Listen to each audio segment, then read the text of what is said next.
ফুটবলারদের জীবিকা নির্বাহের সিংহভাগ অর্থই আসে ক্লাব থেকে। তারপরও জাতীয় দলে খেলার জন্য উদগ্রীব হয়ে থাকেন তারা। লাল সবুজ জার্সি গায়ে চাপানো যে ফুটবলারদের কাছে ভিন্ন এক অনুভূতি, আর তাই অর্থ উপেক্ষা করে জাতীয় দলের দায়িত্ব পালন করতে ছুটে আসেন তারা। নির্দিষ্ট কোনো বেতন কাঠামো নেই জাতীয় দলের ফুটবলারদের। সম্মান হিসেবে ম্যাচ ফি থেকে সামান্য একটা অর্থ পান তারা। এর বাইরে দল ভালো করলে জোটে বোনাসের অর্থ। ভারতকে হারানোর পর যুব ও ক্রীড়া মন্ত্রণালয় কর্তৃক ঘোষিত সেই অর্থ ঢুকেছে জামালদের পকেটে।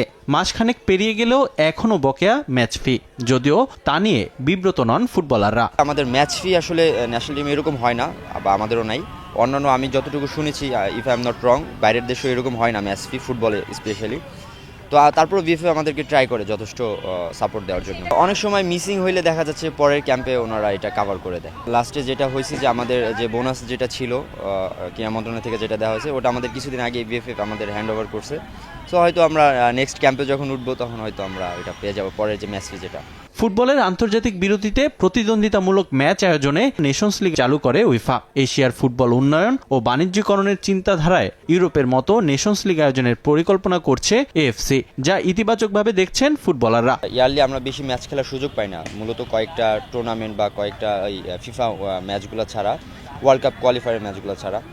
তো যদি এটা হয় অবভিয়াসলি আমাদের জন্য ভালো হবে, আমাদের পারফরমেন্সও বিল্ড হবে, আমরা আরও মোটিভেটেড থাকবো ইনশাল্লাহ। এবারের মৌসুমে মোরসালিন আবাহনীর জার্সিতে মাঠ মাতালেও লিগে তেমন ছন্দে নেই তার দল। তবে খারাপ সময় কাটিয়ে ঘুরে দাঁড়ানোর প্রত্যাশা মোরসালিনের। লাস্ট যে ম্যাচটা আমরা 2-2 গোলে ড্র হয়েছে, আমরা লাস্ট মোমেন্টে গোল খেয়ে গেছি। তো আসলে এখন নেক্সট 2টা ম্যাচ আছে ফার্স্ট লিগে। সো আশা করতেছি আমরা ম্যাচ 2টা যেভাবে হোক আমাদের জিততে হবে, ওইটাই টার্গেট আমাদের। আমরা যখন সিজন স্টার্ট করছি আমাদের টার্গেট ছিল আমরা চ্যাম্পিয়ন হব, ওই উদ্দেশ্যে আমাদের ট্রেনিং বা যেটাই বলেন আমরা ওইভাবেই স্টার্ট করেছিলাম। বাট সামহাও আমাদের কিছু ম্যাচ আমরা ভালো করতে পারি নাই। আসন্ন ফিফা উইন্ডোতে নেপাল ভুটান নয়, শক্তিশালী দলের বিপক্ষে ম্যাচ খেলতে চান মোরসালিনরা।